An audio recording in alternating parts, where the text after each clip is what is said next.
નમસ્કાર મિત્રો, ડીસા પહોંચ્યા છીએ. આજે આપણે એક એવા વ્યક્તિ સાથે ચૂંટણી ઇલેક્શનને લઈને વાત કરવી છે. ગુજરાતના આમ આદમી પાર્ટીના કાર્યકારી પ્રમુખ છે ડોક્ટર રમેશભાઈ પટેલ. રમેશજી, પહેલા તો બનાસ તકમાં આપનું હાર્દિક સ્વાગત. જી રાજભાઈ, આપનો અને બનાસ તકનો ખૂબ ખૂબ આભાર. અને આખા બનાસકાંઠા લોકસભાના ઇલેક્શન દરમિયાન જે બનાસ તકની ચેનલ દ્વારા જે નિષ્પક્ષ પત્રકારિત્વ જે તમે અને તમારી ચેનલે કર્યું છે એ બદલ સૌપ્રથમ તો તમને અને તમારી ચેનલને ખૂબ ખૂબ અભિનંદન. Thank you Rameshbhai. હવે મહત્વની વાત કરી છે કે બનાસકાંઠાની સીટ ગુજરાતના 26 સીટનો રેકોર્ડ તોડી ચૂકી છે. બનાસકાંઠાની સીટ માટે જ્યારે રમેશભાઈ આપ ખુદ પણ ઇન્ડિયા ગઠબંધન સાથે હતા, એટલે તમે પણ ગેનીબેનના સમર્થનમાં રહ્યા છો. અને મહત્વની વાત મારે તમારી સાથે એટલે કરવી છે કે તમે ગ્રાઉન્ડ લેવલ ડીસાનું સંભાળ્યું છે અને ભાજપને લીડમાં પણ સૌથી આગળ ભાજપ ડીસા માનતું હતું, પરંતુ ડીસાને તમે જે ભાજપની લીડને છે એ તળિયે બેસાડી દીધું છે. આ કયા બધા એવા કારણો ઊભા થયા કે જેને લઈને ડીસામાંથી માત્ર 10,000 આજુબાજુની લીડ મળી ભાજપ? સૌ પ્રથમ તો આપની ચેનલ અને સોશિયલ મીડિયાના માધ્યમથી હું બનાસકાંઠા જિલ્લાના સર્વ બનાસવાસીઓને ઇન્ડિયા ગઠબંધનમાં ભાગીદાર એવા કોંગ્રેસ પાર્ટીના આગેવાનો, કાર્યકર્તાઓ, આમ આદમી પાર્ટીના આગેવાનો અને કાર્યકર્તાઓની અથાગ આટલી ગરમીમાં પણ આવી મહેનતના કારણે જે અત્યાર સુધી ભારતીય જનતા પાર્ટી હંમેશા 26માંથી 26 બેઠકો લઈ જતી હતી, તો જે બનાસકાંઠાના દરેકે દરેક કાર્યકર્તાઓના મહેનતથી આ જે ડેન્ટ પાડવાનું કામ કર્યું છે અને જે એક મેસેજ આપ્યો છે આખા ગુજરાતમાં કે ભારતીય જનતા પાર્ટીને પણ હરાઈ શકે, તો હું સૌ પ્રથમ તો એમનો હાથ જોડી અને દિલથી ખૂબ ખૂબ આભાર વ્યક્ત કરું છું કે તમારા કારણે જ આ સફળ થયું છે. બીજું વાત કરીએ તો ડીસાની, અત્યાર સુધી ભારતીય જનતા પાર્ટી હંમેશા ડીસામાંથી લીડ લેતી હતી અને આ વખતે પણ એ લોકો ખૂબ ઓવર કોન્ફિડન્સમાં હતા કે ડીસામાં તો આપણને લીડ મળવાની જ છે. અને અત્યાર સુધી પ્રજાને પણ એવી આશા હતી કે ચલો ભાઈ ભારતીય જનતા પાર્ટીવાળા કામ કરશે તો ચલો આપણે એમને વોટ આપીએ.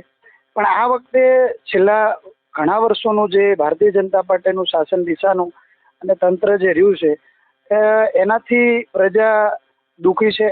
એટલા માટે પહેલાં તો મને એમને મનાઈ લીધું હતું કે ભાઈ આ વખતે ભાજપને વોટ નથી આપવા. બીજું, જે ઇન્ડિયા ગઠબંધનની જે વોટ બેંક છે, જે આપણે બધા જ જાણીએ છીએ કે દલિત સમાજ હંમેશા કોંગ્રેસના ફેવરમાં હોય છે, લઘુમતી સમાજ એમના ફેવરમાં હોય છે. બીજું એક સારું ફેક્ટર આ વખતે ઠાકોર સમાજના ઉમેદવાર હતા ગેનીબેન, તો એ પણ એક ફેક્ટર હતું. તો ત્રીજી વસ્તુ જે રૂપાલાનું નિવેદન લઈ અને આપણને ખબર જ હતી ક્ષત્રિય સમાજ પણ આ વખતે વિરોધમાં છે. અને બીજું ક્યાંક ને ક્યાંક લોકલ ફેક્ટર કે લોકલ ભારતીય જનતા પાર્ટીના પોલિટિક્સના કારણે રબારી સમાજ પણ એવું લાગતું હતું ક્યાંક ને ક્યાંક અમુક કારણોસર નારાજ છે. તો અમારો જે ટાર્ગેટ હતો કે જે પહેલાં તો અમારા વોટર્સ છે એ પહેલાં તો વોટ કરવા જોઈએ, એવું ના થાય કે એ લોકો ઘરે રહી જાય. બીજું, ભારતીય જનતા પાર્ટીથી નારાજ છે એ પણ અમે એમને મેન્યુપ્યુલેટ કરી, ચેનલાઇઝ કરી અને અમારામાં કઈ રીતે વોટ થાય એનો પણ અમે વ્યવસ્થિત રોડમેપ અને તૈયાર કર્યો. અને સાથે સાથે કોંગ્રેસ અને આમ આદમી પાર્ટીના જિલ્લાનું નેતૃત્વએ પણ ડીસામાં અમને ખૂબ મદદ કરી. તો જે મેં તમને આ બધા ફેક્ટર કીધા એ ફેક્ટરને અમે અમારા પ્રયત્નો અને મહેનતથી પહેલાં તો અમે એમનું મેક્સિમમ આમ જોવા જોઈએ તો 100% વોટિંગ કરાયું. અને આ નંબર 1. નંબર 2 કે ગયા વખતના વિધાનસભાનું જો આપણે જોવા જઈએ તો એમાં પણ ભારતીય જનતા પાર્ટીને 98,000 વોટ મળ્યા હતા. સામેના પક્ષને કોંગ્રેસને 55,000 હતા, અપક્ષને અને અમને બધાને થઈને બીજા 55,000 વોટ મળ્યા હતા. તો અમારો બસ એ જ ટાર્ગેટ હતો કે ભારતીય જનતા પાર્ટી 98,000થી વધવી ના જોઈએ.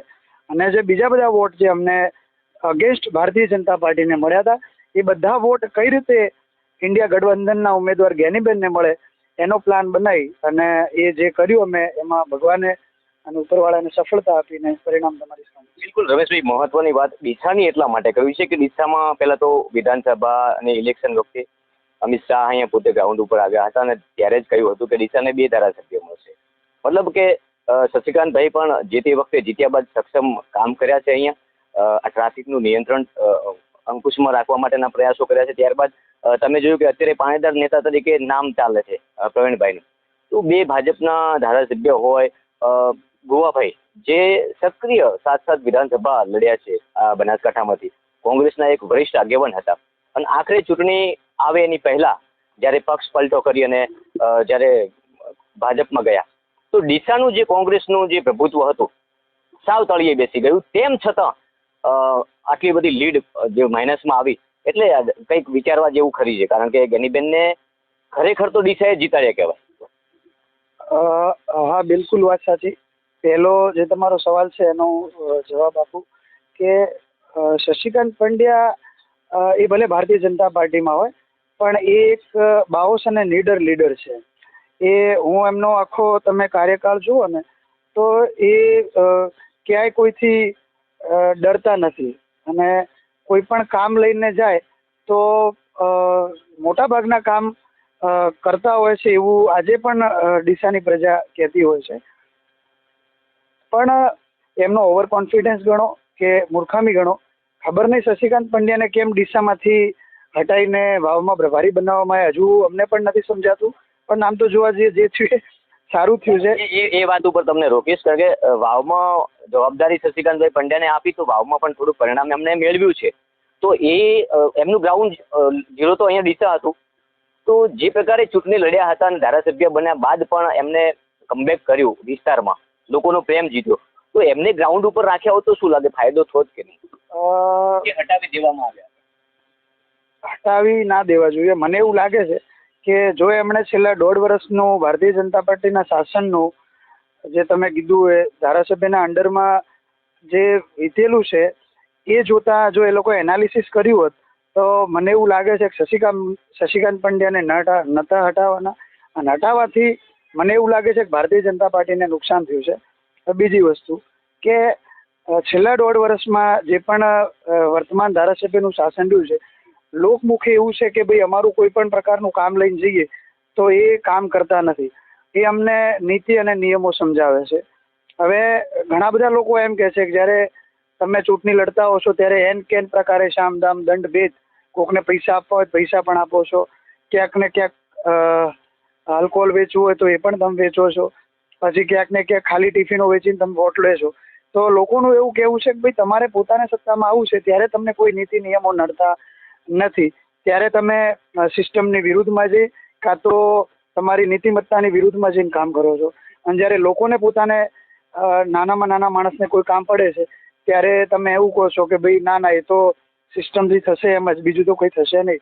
એટલે ક્યાંક ને ક્યાંક એ વિરોધ છે, એ વિરોધને અમે અમારામાં લઈ અને એને વોટિંગ કરાવવામાં ક્યાંક ને ક્યાંક અમે સફળ રહ્યા, એટલા માટે આ પરિણામ આવ્યું. ગ્રાઉન્ડ ઉપર ધારાસભ્યનો જે વિરોધ હતો એ તમામ વોટરોને તમે કન્વર્ટ કર્યા ઇન્ડિયા ગઠબંધન? હા, કોંગ્રેસ અને આમ આદમી પાર્ટીએ ડીસામાં અમારી મજબૂત ટીમે મહેનત કરી અને જે એમનાથી દુઃખી માણસો હતા એ બધાને અમારી પાર્ટીમાં મતલબ વોટોમાં કન્વર્ટ કરીને અમે એમને વોટ કર્યા. એ 100%ની વાત સાચી. તો એમાં આપને સફળતા પણ મળી અને તમે ધાર્યું હતું એ પરિણામ પણ મેળવી શક્યા. શું હવે શું લાગે છે આવનારા સમયમાં ગેનીબેન જે રીતે ગ્રાઉન્ડ ઉપર સતત 2 ટર્મથી વાવમાં જીત્યા એ એટલા માટે જીત્યા હતા, ગ્રાઉન્ડ ઉપર એમનું જે પ્રભુત્વ છે એ મજબૂત રાખ્યું છે. હવે આખો જિલ્લો છે, 7 વિધાનસભા આવે છે, એમાં ગેનીબેનનું કામ જ એવું છે કે લોકો સુધી પહોંચવું. આ યથાવત રાખવા માટે કેવા પ્રયાસો કરવા પડશે? અત્યાર સુધી આપણે કોંગ્રેસનો ઇતિહાસ જોવા જઈએ ને તો છેલ્લા 27 આમ તો 28-29 વર્ષથી ભારતીય જનતા પાર્ટીનું શાસન છે. એટલે અત્યાર સુધી કોંગ્રેસ જ્યારે પણ ઇલેક્શનમાં જતી એટલે એ માનસિકતા સાથે જ જતી કે ભાઈ આપણે હારી જ જવાના છીએ. એટલે કાર્યકર્તાઓમાં પણ એટલો ઉત્સાહ અને ઉર્જા હતી નથી, કાં તો રહેતી નથી, કેમ કે ભારતીય જનતા પાર્ટીનું શાસન હતું. હવે બીજું જોવા જઈએ તો આ વખતે જે બનાસકાંઠા જિલ્લામાં કોંગ્રેસનો ઇન્ડિયા ગઠબંધનનો અને જ્ઞાનીબેનનો જે વિજય થયો છે એનાથી એક આખા બનાસકાંઠા જિલ્લામાં એક નવી ઉર્જા આવી છે. અને બનાસકાંઠા જિલ્લાની હું તો કહું છું આખા ગુજરાતમાં નવી ઉર્જા આવી છે કે ભારતીય જનતા પાર્ટીને હરાઈ શકાય છે. હવે નંબર 1. નંબર 2 કે કોંગ્રેસના કાર્યકર્તાઓમાં પણ એટલો ઉત્સાહ છે કે ભાઈ જે બી નાના નાના લીડર છે, જે બી અત્યારે નેતૃત્વ લઈને, ધારો કે વડગામમાં જિજ્ઞેશભાઈ છે, દાતામાં છે એ કાંતિભાઈ ખરાડી છે, તો એ એમએલએ ને પણ હવે થશે કે ના ભાઈ ચલો આપણે લોકોનું કામ કરીએ, જ્ઞાનીબેન સાથે મળીને એક ટીમ બનાવી અને આપણે કામ કરીએ, જેથી કરીને 2027માં આપણી ઇન્ડિયા ગઠબંધનની મતલબ એ ટાઈમે ગઠબંધન થશે કે નહીં એ તો સમય નક્કી કરશે, પણ આવનારા સમયમાં ભારતીય જનતા પાર્ટીને 2027માં હરાવવા માટે એક આખો બનાસકાંઠા જિલ્લાના દરેકે દરેક માણસો, દરેકે દરેક નેતાઓ ભેગા થઈ જ્ઞાનીબેન સાથે એક ટીમ બનાવી અને કામ કરશે, જેથી કરીને આખા ગુજરાતમાં એક મેસેજ આપી શકાય કે એક બાજુ ભારતીય જનતા પાર્ટીનું 23-25 લોકસભામાં શાસન જુઓ અને એક બાજુ બનાસકાંઠા જિલ્લામાં શાસન જુઓ, તો મને એવું લાગે છે કે જ્ઞાનીબેન સરસ કામ કરશે. અને બીજું, જ્ઞાનીબેન એક એવા નેતા છે કે જેમને પોતાને કોઈ અભિમાન નથી. એ પોતાની 2 ટર્મથી ધારાસભ્ય પણ રહી ચૂક્યા છે, લોકો એમને ચૂંટ્યા છે, એમને જીતાડ્યા છે. તો અને બીજો એમનો સ્વભાવ એ છે કે લોકોને સાથે લઈને ચાલવાના, અને એવું નથી કે કોંગ્રેસમાં એમને પણ સાથે લઈને ચાલવામાં એમનામાં કોઈ અભિમાન નથી. ક્યાંક ને ક્યાંક જ્યાં પણ જરૂર પડશે તો અમે અને જ્ઞાનીબેન અને અમારી ઇન્ડિયા ગઠબંધનની ટીમ ક્યાંક ને ક્યાંક કોઈ ભારતીય જનતા પાર્ટીના નેતાની પણ સલાહ લેવી પડે અને એની સલાહથી પણ જો બનાસકાંઠાનું કંઈક સારું થઈ શકે તો એમાં પણ અમે પાછા અચકાશું નહીં. એટલે અમે એક ટીમ બનાવી બનાસકાંઠાની, એ અપાર્ટ ફ્રોમ પાર્ટી મહત્વનું, ચાહે આમ આદમી પાર્ટી હોય, કોંગ્રેસ હોય કે ભારતીય જનતા પાર્ટી હોય, આ મહત્વનું છે, આપણો બનાસકાંઠાનું મહત્વ છે. બનાસકાંઠા હશે તો આપણે બધા છીએ. તો હું તો કહું છું કે અમે બધા જ ભેગા થઈ અને બનાસકાંઠાને એક સારી દિશામાં અને એક સારું નેતૃત્વ અને એક સારું વિઝન આપશું કે જેથી કરીને આખું ગુજરાત એમ યાદ કરે કે ના ભાઈ બનાસકાંઠા જેવું આપણે પણ કરીએ. રમેશભાઈ, 25-26 સીટનો રેકોર્ડ તૂટી ગયો છે, બનાસકાંઠાએ તોડ્યો છે. 5 લાખની લીડનો રેકોર્ડ તૂટી ગયો છે, એ પણ બનાસકાંઠાએ તોડ્યો છે. અને અત્યારે જ્યારે જ્ઞાનીબેન એક બાહોશ લીડર તરીકે સમગ્ર દેશમાં ઉભરી આવ્યા છે, હવે પંચાયતથી પાર્લામેન્ટ સુધી જે વ્યક્તિ પહોંચ્યું હોય તો એનામાં કંઈક ગુણવત્તા હોય, કંઈક ક્ષમતા હોય ત્યારે પહોંચ્યા હોય. હવે જ્યારે જ્ઞાનીબેન જીત્યા છે બનાસકાંઠામાં, સોશિયલ મીડિયામાં ટિપ્પણીઓ થઈ રહી છે બનાસકાંઠાનું હવે પૂરું, બનાસકાંઠા પાણી વગરનું થઈ જશે, બનાસકાંઠા વિકાસ વગરનું થઈ જશે. આ વાતમાં કેટલો દમ છે? ભારતીય જનતા પાર્ટી એ સોશિયલ મીડિયામાં અને અન્ય જગ્યાઓમાં એ કોઈને બદનામ કરવામાં છોડતું નથી. પહેલાં તો એ હાર પચાવી નહીં શકતા. આજે હકીકતમાં આ બધી વાતો કરીએ ને એના પહેલાં એમણે એક સ્વીકારીને કે ભાઈ ક્યાંક ને ક્યાંક અમારી ચૂક છે, અમે અમારા મતદારોને અમારી બાજુ વોટિંગ કરાવવામાં સફળ નથી રહ્યા, તો એ અમે હાર સ્વીકારીએ છીએ અને બેનને આપણે અભિનંદન આપીએ છીએ કે બેન આવનારા બનાસકાંઠામાં સારું કામ કરે અને જ્યાં અમારી જરૂર પડે ત્યાં અમને મદદ કરે. That is called pure politics. આને કહેવાય સકારાત્મક રાજનીતિ.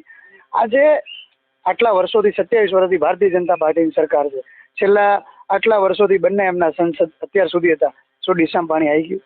શું ડીસામાં બેરોજગારી ખતમ થઈ ગઈ? શું ડીસામાં સરકારી સ્કૂલો બની ગઈ? શું ડીસામાં સરકારી હોસ્પિટલો બની ગઈ? શું ડીસામાં બનાસકાંઠામાં દરેકે દરેક માણસ સુખી છે? શું બનાસકાંઠામાં કોઈ પણ માણસને તકલીફ નથી? તો આમનું જે માનસિકતા છે ને એ વિકૃત માનસિકતા છે ભારતીય જનતા પાર્ટીની, અને એ વિકૃત માનસિકતા બનાસકાંઠાની પણ આખા નેશનલ લેવલે આ વખતે છતી થઈ છે. તમે જુઓ તો ભારતીય જનતા પાર્ટીના મહામંત્રી ગુજરાતના રત્નકારભાઈ શ્રી, આ બહુ અભદ્ર ટિપ્પણી થઈ છે. મતલબ જે ટિપ્પણી થઈ છે એ થવી જ ના જોઈએ. આ એક એમની માનસિકતા છતી કરી છે કે પોતે માનસિક રીતે વિચારોમાં કેવા તૈયાર છે. જો આ લેવલનો વ્યક્તિ આવી ટિપ્પણી કરે અને આવી અભદ્ર ભાષાની વાત કરતો હોય એ પણ જાહેર હિતની વાતમાં, તો આ કેટલું યોગ્ય છે? આનાથી મતલબ લોકોને જે યુવા શક્તિ છે એમને માનસિકતા રીતે કેટલી ઇફેક્ટ પડી શકે છે આ વાત? સાહેબ, હું તમને એ જ કહું છું કે આમની માનસિકતા, તમે વિચાર કરો કે ગુજરાતે 26માંથી 25 સીટો આપી, એમાં મોસ્ટ ઓફ માણસો છે એ બધા હિન્દુ જ છે, અને મહામંત્રી એટલે એક બહુ જ જવાબદારી વાળી પોસ્ટ કહેવાય. ગુજરાતમાં એમ કહેવાય કે he is as equal as chief minister of Gujarat. હવે એ જ માણસ જો ગુજરાતની જનતાને કૂતરા સાથે સરખાવે, મને બોલતા શરમ આવે છે કે મતલબ આજે હું તમને બે વસ્તુનું આની સાથે કમ્પેર કરીશ કે આવી ટિપ્પણી કરવા છતાં પણ ભારતીય જનતા પાર્ટીએ હજુ સુધી એ માણસ ઉપર કોઈ એક્શન લીધી નથી. નંબર 1. નંબર 2, જ્યારે કંગના રાણાવતનું ક્યાંક હમણાં ઇન્સિડન્ટ બન્યો છે અને ક્યાંક ને ક્યાંક ઝપાઝપીમાં કોઈ CIFના બેન છે, એમણે કંઈક ને કંઈક એમની સાથે ગેરવર્તણૂક કરી, એમને ફટાકડે સસ્પેન્ડ કરી દેવામાં આવ્યા. ત્યારે આખી ગુજરાતની 6.5 કરોડ જનતાને કૂતરા સાથે સરખાવવામાં આવી. એ છતાં પણ હજુ સુધી ભારતીય જનતા પાર્ટીના ગુજરાતના મહામંત્રીને સસ્પેન્ડ નથી કરવામાં આવ્યા. આ એમની માનસિકતા છે અને આ જ એમના ઈરાદા છે કે અમારી સાથે રહો તો તમે દેશભક્ત છો, અમારી વિરુદ્ધમાં જાઓ તો તમે દેશદ્રોહી છો, અમારી સાથે રહો તો તમે રાષ્ટ્રભક્ત છો, અમારી વિરુદ્ધમાં જાઓ તો તમે રાષ્ટ્રદ્રોહી છો, અમારી સાથે રહો તો તમે માણસ છો, અમારી વિરુદ્ધમાં જાઓ તો તમે કૂતરા છો. આ પ્રકારની માનસિકતા અમને, મતલબ એમની, એ પોતે કેવો માણસ છે દેટ એ રિપ્રેઝેન્ટ કરે છે. અને હું તો તમારી ચેનલના માધ્યમથી ભારતીય જનતા પાર્ટીના મુખ્યમંત્રી CR પાટીલ સાહેબ અને પ્રમુખ શ્રી ભૂપેન્દ્રભાઈ પટેલ, હું સાચું કહું છું, ભૂલ તમે ઉલટું બોલ્યા છો. એ હું જાણી છું બોલ્યો છું, કારણ કે જે છે એમ આપણને ગુજરાતમાં ખબર જ છે. ભૂપેન્દ્રભાઈ બિચારા એકદમ સજ્જન માણસ છે, એમનું કે કોઈ ચાલવા દેતું નથી, બરાબર, ભોળા માણસ છે, નિર્દોષ માણસ છે. પણ જે વહીવટ જે થાય છે એ કોના દ્વારા થાય છે, મેં તમને કીધું તો એમનામાં જો થોડી નૈતિકતા હોય અને ક્યાંય ગુજરાત પ્રત્યે પ્રેમ હોય તો આજે ગુજરાતની જનતા અને કૂતરા સાથે સરખાવવામાં આવી છે, એના બદલ એમના મહામંત્રીને સસ્પેન્ડ કરવા જોઈએ. તમે જે રીતના કીધું એ વાતથી સ્પષ્ટ થાય છે કે અત્યાર સુધી ભૂપેન્દ્રભાઈ પટેલ જે હતા એ રબર સ્ટેમ્પ. આ મારું નહીં કહેવું, આખા ગુજરાતની દરેક જનતાનું કહેવું છે કે ભૂપેન્દ્રભાઈનું, જો કે ભારતીય જનતા પાર્ટી વાળા એવું કહે છે કે ભાઈ અમારા મુખ્યમંત્રી તો CR પાટીલ સાહેબ છે અને ભૂપેન્દ્રભાઈ છે એ તો ખાલી બસ આમ નામ પૂરતા જ છે. એ તો એ બધાને જ, લગભગ તમને એવું થતું જ હશે, તમને ખબર હશે કે વાત સાચી જ છે ને. એમના જો આજે કેવું છે કે હું કેવો છું માણસ છે ને મારા બિહેવ પરથી ખબર પડે, મારો પાવર કેટલો છે એ મારા વર્તન પરથી ખબર પડે, એ મારા ડિસિઝન પરથી ખબર પડે. એમના ડિસિઝનો, એમના નિવેદનો, એમના જ પાર્ટીના માણસો સાથેનો વ્યવહાર, એ જોઈને તમને શું લાગે છે કોણ છે ગુજરાતનો મુખ્યમંત્રી? બિલકુલ સાચી વાત. પરંતુ અત્યારે રમેશભાઈ એક વાત સ્પષ્ટ થાય છે કે નાની ઉંમરમાં ડીસાના મજબૂત લોકોને તમે નીચું બતાવવાનું કામ કર્યું છે. એ યુવા શક્તિની લીડરતા, યુવા શક્તિ શું હોઈ શકે, આ તમે માત્ર બનાસકાંઠા અને ડીસામાંથી આખા ગુજરાતને એક સંદેશ આપ્યો છે. તો આવનારા સમયમાં આ બનાસકાંઠાની યુવા શક્તિ ગુજરાત લેવલે પણ કામ કરશે અને આવા પરિણામો મળી શકે? બિલકુલ 100%. મેં તમને કીધું ને કે politics is a game of perception. એક પરસેપ્શન ઊભું થાય ને કે આજે મને કેવું છે કે ભાઈ મારા ગામડામાં અમે બધા એક્ઝામ આપતા હોઈએ, પણ એક છોકરું પાસ થાય ને એટલે આખા ગામડામાં એમ થાય કે ના આપણે પાસ તો થઈ શકાય, આ એક્ઝામ તો ક્રેક કરી શકાય. એટલે આખું ગામ એની મહેનતમાં લાગી જાય. તો જે અત્યાર સુધી એક ઇમેજ બનાવી રાખી હતી કે ભારતીય જનતા પાર્ટીને હરાઈ નથી શકાતું, એ તોડવાનું કામ ભારતીય જનતા પાર્ટીને, જે અત્યાર સુધીની જે અહંકાર છે એ તોડવાનું કામ જો કર્યું હોય ને તો એ બનાસકાંઠાના બનાસવાસીઓએ, ઇન્ડિયા ગઠબંધન, આમ આદમી પાર્ટી અને કોંગ્રેસના યુવા અને મજબૂત નેતાઓએ અને લીડરોએ જે કામ કર્યું છે. અને આ જે પરસેપ્શન છે એ આવનારા સમયમાં આખા ગુજરાતમાં જશે અને હવે ગુજરાતમાં ભારતીય જનતા પાર્ટીને ટકવું આવનારા સમયમાં તમે યાદ રાખજો ઘણું મુશ્કેલ થઈ રહેશે. રમેશભાઈ, જે રીતે આ ઇલેક્શન કેમ્પેન વખતે તમે ગ્રાઉન્ડ ઉપર હતા, ઇન્ડિયા ગઠબંધન સાથે જોડાયેલા હતા, એટલે ગેનીબેનના ફૂલ સમર્થનમાં તમારો આજે પણ એ જૂનો વિડીયો ફરીથી વાયરલ થયો છે કે ભલે 26 સીટની વાત કરતા એમાં આપણે 25 નથી જોતી, આપણે એક બનાસકાંઠા જોઈએ છે. ઉપર ભલે નરેન્દ્ર મોદી વડાપ્રધાન બને, આપણે કોઈ મતલબ નથી, આપણે બનાસકાંઠામાં ગેનીબેનને બનાવવાના છે. આ વિડીયો ફરીવાર વાયરલ થયો છે અને ફરીવાર ધૂમ મચાવી. એટલે આ પહેલેથી જ કોન્ફિડન્સ એટલે આત્મવિશ્વાસ હતો અને એવું લાગતું હતું કે જે પ્રકારનું બનાસકાંઠા જિલ્લામાં ભારતીય જનતા પાર્ટીનું વર્ષોનું શાસન રહ્યું છે અને જે પ્રકારના રાજકીય સમીકરણ બન્યા છે એ પ્રકારનું મને એવું લાગતું હતું કે આ વખતે બનાસકાંઠામાં 100% ગેનીબેન જીતી જશે. વાત રહી વિડીયોની, તો સામે ઉમેદવાર હતા એ રેખાબેન હતા. રેખાબેન ચૌધરી સમાજમાંથી આવે છે, હું પણ ચૌધરી સમાજમાંથી છું. તો એક સ્વાભાવિક વાત છે કે ચૌધરી સમાજવાળાને પણ દુઃખ થાય એ સ્વાભાવિક છે. અને ક્યાંક ને ક્યાંક જે વિડીયો વાયરલ થયો એ જો કે મને પહેલાં એવું ખબર નહોતું કે આટલું બધું આનું મોટું સ્વરૂપ થઈ જશે. બીજું કે એક સમાજની લાગણી દરેક માણસને હોય. આજે ભલે ગેનીબેન જીત્યા છે એની મને ખૂબ ખુશી છે અને હું ગેનીબેન સાથે છું અને ગેનીબેન અને ઇન્ડિયા ગઠબંધન આમ આદમી પાર્ટી સાથે હંમેશા માટે રહેવાનો છું. પણ એક લાગણીશીલ માણસને ક્યાંક ને ક્યાંક નાનું મોટું દુઃખ થતું હોય છે. તો અમારા સમાજના બેન જે હાર્યા છે એનું પણ એક લાગણીશીલ વ્યક્તિ તરીકે, નોટ પોલિટિકલ પર્સન, કોઈ રાજકીય માણસ તરીકે નહીં, આજે પણ મને એમ દુઃખ છે કે ભાઈ ચલો. અને એક આપણે જોવા જઈએ ને તો રસ્તામાં જતા હોય અને એક ગાડી નીચે કૂતરું આવે ને તો આપણને દુઃખ થાય. ક્યાં તો ક્યાંક ને ક્યાંક આજે ભલે હું આમ આદમી પાર્ટીનો છું પણ ભારતીય જનતા પાર્ટીના કોઈ પણ નેતાને કોઈ તકલીફ પડે તોય આપણને દુઃખ થાય. તો એ મને પણ એટલું જ દુઃખ થયું છે એક સામાજિક માણસ તરીકે. પરંતુ સત્ય અને અસત્યની લડાઈમાં હું હંમેશા સત્ય સાથે રહીશ. ચાહે સામે મારા પરિવારના કોઈ સભ્ય હશે તો પણ જ્યાં સારું અને સાચું હશે, જ્યાં નૈતિકતા હશે એમની સાથે હું હંમેશા માટે રહીશ. રમેશભાઈ, તમે એક અલગ વ્યવસાય સાથે સંકળાયેલા છો, 3 થી 4 હોસ્પિટલો ધરાવો છો અને એક અગ્રીમ હરોળના ડૉક્ટર તરીકે નામ પણ બનાસકાંઠામાં ગુંજતું કર્યું છે કે રમેશભાઈ ડૉક્ટર. એટલે તમારું જે વ્યક્તિત્વ છે, તમારા વિચારોથી હું પોતે પણ પ્રેરિત છું. એટલા માટે પ્રેરિત છું કે તમે સમાજને, બનાસકાંઠા જિલ્લા વાસીઓને દરેક વખતે અલગ એક સંદેશ આપવાનું નક્કી કર્યું હતું. ત્યારે આ વાત મને ત્યારે સમજાઈ જ્યારે આપણે એક સાદગી ભર્યા, અત્યારે જાહો જલાલીથી કરોડો રૂપિયાના ખર્ચે લગ્ન કરતા હોય છે, વ્યાજે રૂપિયા લઈને બતાવવા માટે લગ્ન કરતા હોય છે, પરંતુ તમે એમાં પણ લોકોને પ્રેરણા પૂરી પાડી છે જમીન ઉપર લગ્ન કરીને. કારણ કે તમે તો એક ડૉક્ટર હતા, એક સજ્જન પરિવારમાંથી આવતા હતા, બધું જ કરી શકતા હતા, પરંતુ તમે એક સમાજને પણ સંદેશ આપ્યો છે એ વખતે પણ અને બનાસકાંઠા જિલ્લાના વાસીઓને પણ આપ્યો છે. આ વખતે મારે આ પ્રશ્ન તમને એટલે કરવું છે કે તમે એક યુવા શક્તિને સંદેશ આપ્યો છે કે એક યુવા શું કરી શકે છે. જી રાજભાઈ, થેન્ક યુ આ સવાલ પૂછવા માટે.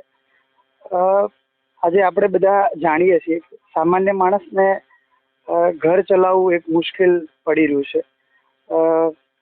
બેરોજગારી છે, મોંઘવારી એટલી બધી છે. તો મને મનમાં એવું થયું કે અને તમે જેમ કીધું એમ કે દેખાદેખીનો જમાનો છે, એમ કે ભાઈ આણે આ રીતે પ્રસંગ કર્યો છે, હું આમાંથી કેટલું સારું મંડપ બાંધું, કેટલો મોટો ખર્ચો કરું તો મારું ને મારા છોકરાઓનું સારું લાગે. આવી એક માનસિકતા આપણા બધામાં ઊભી થઈ છે. અને એમાં ને એમાં ક્યાંક ને ક્યાંક આપણે કોઈક જમીનનો ટુકડો વેચીએ છીએ, ક્યાંક ને ક્યાંક આપણે ઘરમાં અનાજ પડ્યું તો એ વેચીએ છીએ, ક્યાંક ને ક્યાંક આપણે વ્યાજે કાં તો માર્કેટમાંથી પૈસા લાવીએ છીએ. તો મને એ ટાઈમે એવું થયું કે જુઓ, માણસ છે ને એના કપડાથી નથી ઓળખાતો, માણસ એના વર્તનથી ઓળખાય છે, એની ઇમેજ એના બિહેવિયરથી બને, એના કર્મોથી બને છે. તો મને એમ થયું ક્યાંક ને ક્યાંક જો હું કંઈક આવા કપડાં પહેરીશ તો લોકોને પણ એમ લાગશે કે ચલો ભાઈ આ આવા કપડાં પહેરી કરે છે. આપણને ખબર છે 25, 30, 40, 50 હજારની શેરવાનીઓ આવે છે. તો મેં કીધું લોકોમાં એવું થશે કે ના ભાઈ ચલો આપણે પણ એક. અને બીજું હું ચૌધરી છું એનો મને ગર્વ છે. અને મને એક એવું હતું કે હું નાનપણથી બહાર ભણ્યો, પછી કોલેજમાં ગયો, ડૉક્ટર બન્યો, ક્યારેય ધોતિયું પહેરવાનો મોકો મળ્યો નહોતો. તો મને એક એવી ઈચ્છા હતી કે હું મારા લગ્નમાં જ ધોતિયું પહેરીશ. અને બીજું આ વાતનો મને ગર્વ પણ છે કે જ્યારે મારા મેરેજ ને બધું પત્યું પછી ઓલમોસ્ટ હવે ઘણા બધા છોકરાઓ, યંગસ્ટર્સ એ અમારા સમાજમાં ધોતિયું પહેરીને લગ્ન કરે છે.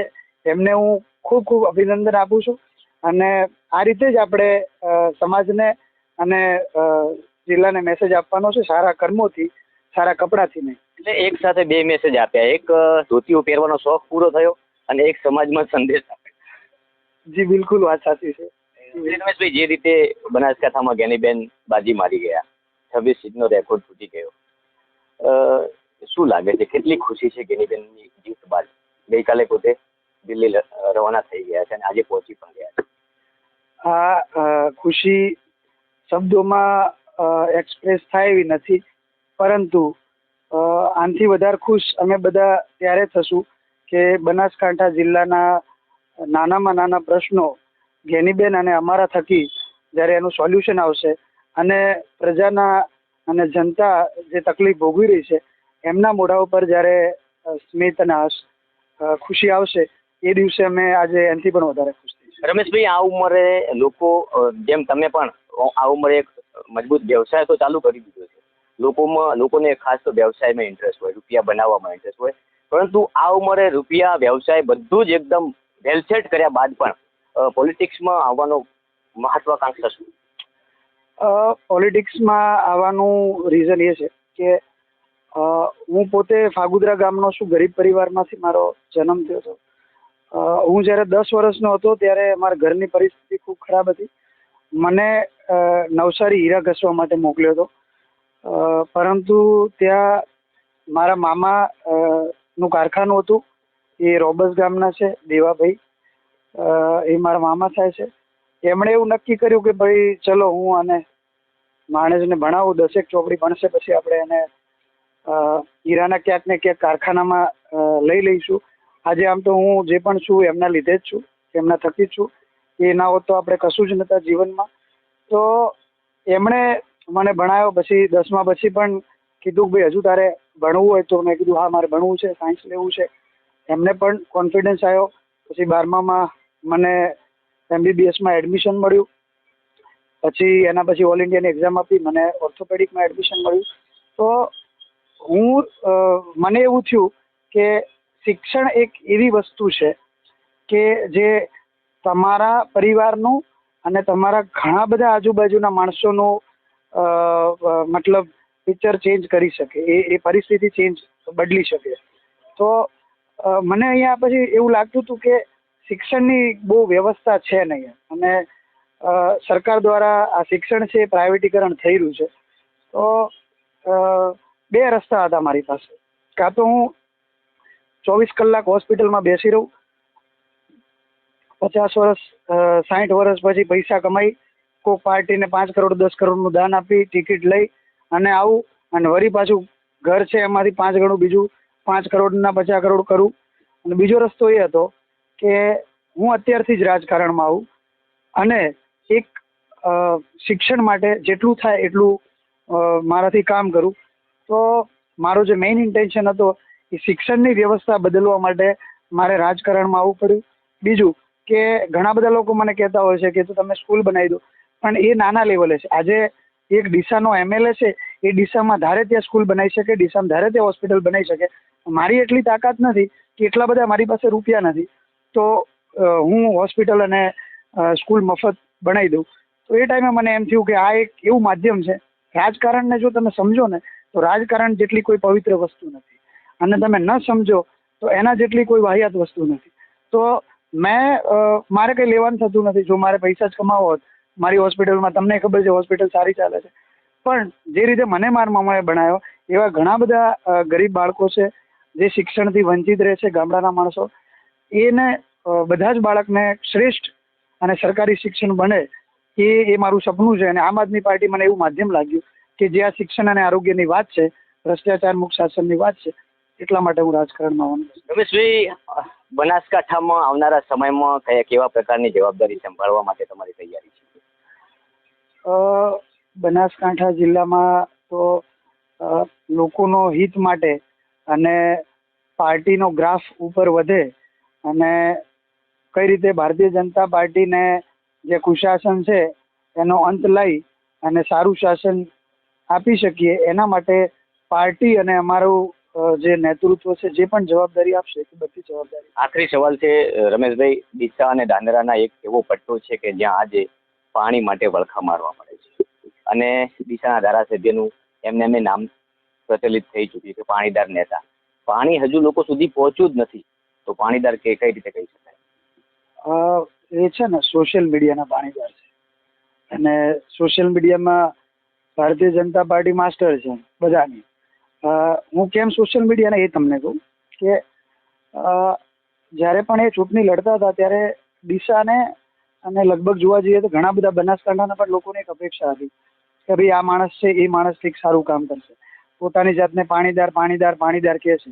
આપણા જિલ્લામાં પાણીના ખૂબ પ્રશ્નો છે, એટલે દરેકને એવું લાગતું હતું કે ભાઈ આ માણસ આવી અને કંઈક ને કંઈક ચેન્જ કરશે. હું એમની પહેલી નિષ્ફળતા ગણાવું.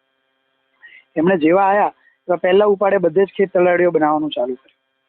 એટલે જ્યાં હોય ત્યાં હવે ખેત તલાવડી બનાવવાનો ખર્ચો થાય ઓછામાં ઓછો એક ખાડો ખોદવાનો થાય એટલે 2.5 લાખ. હું તમને પ્લાસ્ટિક ફ્રી આપીશ. લગભગ ડીસામાં પણ લગભગ 101 ખેત તલાવડી, અને જોવા જઈએ તો આખા બનાસકાંઠામાં 700-800 એવો આંકડો છે, કન્ફર્મ મને ખબર નથી, પણ નિયર બાય આટલો છે. તો એ ખેત તલાવડીઓ બનાવી, દરેક ખેડૂતના ઘરને 2.5 થી 3 લાખના ખાડામાં ઉતાર્યો. પછી શું હશે શું નહીં મને ખબર નહીં, શું એમનો વહીવટી તકલીફ હશે કે શું એમનું નહીં ચાલતું એ મને રામ જાણે શું હશે હકીકત, પરંતુ એ પ્લાસ્ટિક ખેડૂતના ખેતરમાં ના પહોંચ્યું. એટલે શું થયું કે વરસાદ પડ્યો એટલે બધી ખેત તલાવડી પાછી બુરાઈ, વળી પાછો ત્યાંથી ખાડો ખોદવો પડ્યો, એટલે વળી પાછું પ્લાસ્ટિક. હવે પ્લાસ્ટિકમાં જેટલો ખાડો ખોદ્યા છો એના મેઝરમેન્ટ પણ પ્રમાણે પ્લાસ્ટિક નથી, એટલે વળી પાછો ખેડૂત તકલીફમાં. અત્યારે તમે MLA છો, તમારી પોતાની સ્કીમ છે, તમે પોતાની જાતને પાણીદાર કહો છો, અને તો છતાંય તમે પ્લાસ્ટિક નથી પ્રોવાઈડ કરી શકે. That is your failure. આ તમારી નિષ્ફળતા છે. ચૂંટણી પહેલા અનેક ગામડાઓના તળાવમાં પાણી તો નાખ્યું. તમે જવાબ એમાં આપી દીધો. ચૂંટણી પહેલા ભારતીય જનતા પાર્ટી આ જ કરે છે. ચૂંટણી પહેલા નહેરમાં પણ પાણી આપ્યું હતું, તમને ખબર હોય તો. અત્યારે બંધ. આપણે જ ફોન પર વાત થઈ હતી અને મને ત્યાંથી જ કોકનો ફોન આવ્યો હતો કે સાહેબ આ ચૂંટણી પછી આ લોકોએ પાણી બંધ કરી દીધું. મેં કહું અમને જ ખબર જ છે, આ એમની માનસિકતા છે, આ એમનો સ્વભાવ છે, એ તો બંધ જ કરી દેવાના. તળાવમાં પછી પાછું પાણી બંધ કરી દીધું છે.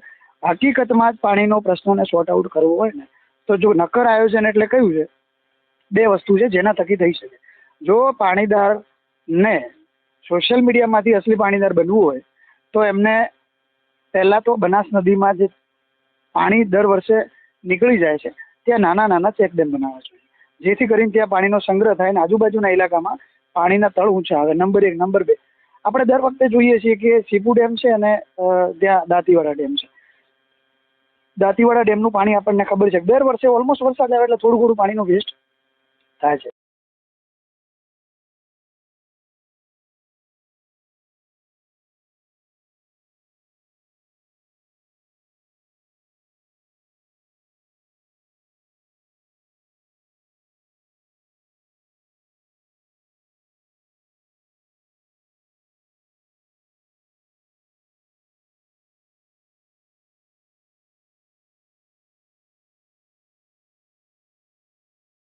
તમે અહીંયા 10 કિલોમીટરમાં એક નહેર કે મતલબ વોટ એવર, એ એન્જિનિયરિંગનો વિષય છે, મારો વિષય નથી, એ કરીને તમે પાણી નથી નાખી શકતા. તમે વાસણ ઠોકવાના, તમારે જે મનમાં ભાવે. ચૂંટણી પહેલા તમારે આમ પાઇપ લગાવીને ત્યાં પાડી દેવાનું પાણી, ચૂંટણી પછી બધું બંધ કરી દેવાનું. એટલે આ ચૂંટણીલક્ષી યોજનાઓ છે એમની, પ્રજાલક્ષી યોજનાઓ નથી. અને સોશિયલ મીડિયાના ધારાસભ્ય અને સોશિયલ મીડિયાના પાણીદાર છે, એ રિયલના પાણીદાર નથી. આ મેં તમને બધા કારણો બતાવ્યા, બધા બિલકુલ સાચું. રમેશભાઈ, એક આખરી સવાલ છે બનાસકાંઠાના રાજકારણને લઈને, કે બનાસકાંઠાના રાજકારણમાં એક શંકરભાઈ ચૌધરીનું એક આગવું સ્થાન છે. ઉત્તર ગુજરાતના બનાસ ડેરીના હાલમાં ચેરમેન છે, અત્યારે ગુજરાત વિધાનસભાના અધ્યક્ષ પણ છે. આ બનાસકાંઠાની જે ચૂંટણી હતી લોકસભાની, ક્યાંક ને ક્યાંક શંકરભાઈ ચૌધરીના ટાર્ગેટને લઈ એમને ટાર્ગેટ કરીને લડવામાં આવી છે. ગેનીબેનને જીતવાથી શંકરભાઈને કેટલો ફટકો પડી શકે છે? જુઓ, હું નાનો અને સામાન્ય માણસ છું, મને એટલો લાંબો રાજકીય અનુભવ નથી. બીજું કે દરેક પોલિટિકલ પાર્ટીઓ જ્યાં પણ સામેના પક્ષના જે મુદ્દાઓથી વોટ મળી શકે એ મુદ્દાઓ એ લોકો મતલબ પ્રજાની સામે મૂકતા હોય છે. અને કોઈ પણ, કારણ કે અલ્ટિમેટલી છેલ્લે તો જીતવાનું જ હોય છે, તો એટલા માટે બધા મુદ્દાઓ અમે પ્રચારમાં બધું કરીશું. બીજું તો શંકરભાઈની વાત તો એ ભારતીય જનતા પાર્ટીનો એમનો પોતાનો વિષય છે, એના વિશે હું કંઈ લાંબુ કહી ના શકું. એમને જે કરવું હોય એ કરી શકે. ક્યાંક ને ક્યાંક ગેનીબેનને જીતાડવામાં ભાજપનો આંતરિક જૂથવાદ પણ ક્યાંક કામ કરી ગયો હોય તેવા અત્યારે વિસ્તારોમાં આક્ષેપો થઈ રહ્યા છે. સોશિયલ મીડિયામાં પણ આ પોસ્ટો ચાલી રહી છે. તો જે રીતે ભાજપે પણ ક્યાંક ને ક્યાંક ગેનીબેનને અંડરગ્રાઉન્ડ મદદ કરી હોય તેવા પણ સવાલો ઉઠી રહ્યા. જે લોકો આવા આક્ષેપો કરે છે ને, એમને આક્ષેપો બીજા પર કરવા કરતા અરીસાને સામે ઊભા રહી અને પોતાની જાતને સવાલ કરવાની જરૂર છે કે લોકોએ કેમ વોટ ના આપ્યા. આજે નેતાઓના હાથમાં વોટ નથી, વોટ વોટરોના હાથમાં છે. આજે કેમ વોટ ના આપ્યા, ક્યાં અમે નિષ્ફળ રહ્યા, ધેટ ઇઝ ઇમ્પોર્ટન્ટ. આપણે કોઈના બીજા પર આજે જોડો છો, કોઈ આણે કામ ના કર્યું, પેલાએ કામ ના કર્યું, કેમ ના કર્યું દેટ ઇઝ ઇમ્પોર્ટન્ટ. સૌથી મહત્વનું કામ એ છે કે કામ કેમ ના કર્યું એમ.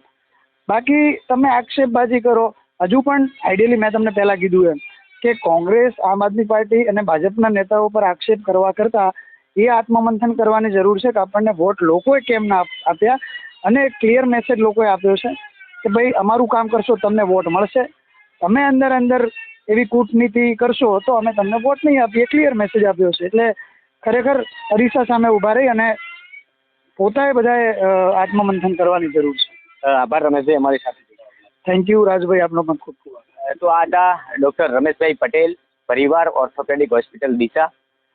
નાની ઉંમરમાં સમાજને, વિસ્તારને, બનાસકાંઠાવાસીઓને નહીં પરંતુ સમગ્ર ગુજરાતને અનેક પ્રકારના સંદેશાઓ આપ્યા છે. એટલે ચોક્કસથી આ યુવાનમાં એક અલગ પ્રકારની હૂંફ અને લાગણીઓ છે વિસ્તાર માટે. આવનારા સમયમાં ચોક્કસથી દરેક વ્યક્તિ એવી લાગણીશીલ બને એમના પ્રત્યે કે આ વ્યક્તિ આપણા માટે કંઈક કરવા માટે તૈયાર છે. નહીં તો એમને વ્યવસાય જ કરવું હોય તો એમના પાસે બધું જ છે, પ્લેટફોર્મ છે, પરિવાર છે, સમાજ પણ સદ્ધર છે, અને એ એવા પરિવારમાંથી આવે છે જેમના પરિવારમાં અઢળક સંસ્કારો સમાયેલા છે. એટલે જ એ સમાજને મેસેજ આપી શકે. એટલા માટે આ હતા રમેશભાઈ ડૉક્ટર, અને આપણે વાત કરી હતી બનાસકાંઠાની લોકસભાની.